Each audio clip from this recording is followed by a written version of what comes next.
peut pas être curateur à deux, on peut pas être critique d'art à deux. Ce qui restait, c'est faire une galerie, donc on a fait une galerie.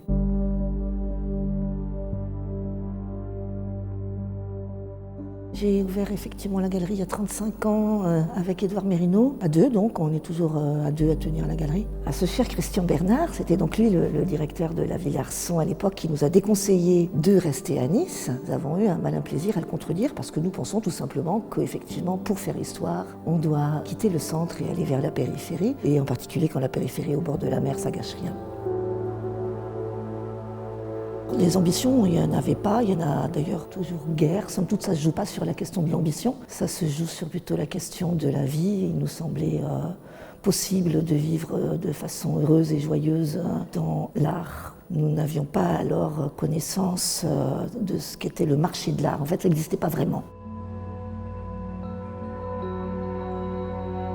Le métier a évolué vers une accélération, une concentration mercantile. Donc le métier est beaucoup moins rigolo, il est beaucoup plus contraignant. Il faut respecter beaucoup plus de choses qui n'ont aucun intérêt, qui ne sont pas très respectables. Mais c'est quand même possible de continuer à montrer des bateaux qui sont inspirés par la passion de Robert McNamara pour la planche à voile, alors qu'en même temps il lançait la guerre du Golfe ou une autre guerre. Donc il est encore possible dans une galerie de faire des commentaires contre le néolibéralisme flamboyant, et c'est ça la liberté encore aujourd'hui.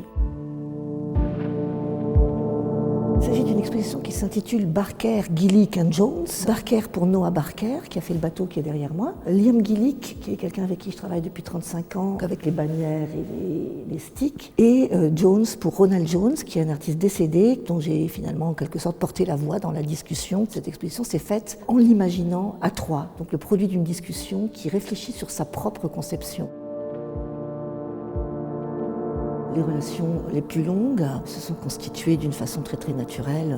Ça a toujours été des rencontres un peu marabout de ficelle de cheval de course, un peu hasardeuses et très variées dans les contenus des œuvres. Il y a toujours beaucoup de dialogues et on a toujours beaucoup participé. On a même pendant des années construit les œuvres avec les artistes. Parfois, on vient, vous voyez, de ce qui s'appelle l'installation. Notre background, c'est pas des murs avec des peinture. Il y a plus de place entre les éléments qui constituent une exposition pour la discussion entre différents rôles. Celui de l'artiste, celui du commissaire, celui du galeriste sont des choses qui peuvent effectivement converger vers un seul et même but qui est une belle exposition avec un beau contenu et une position éthique claire.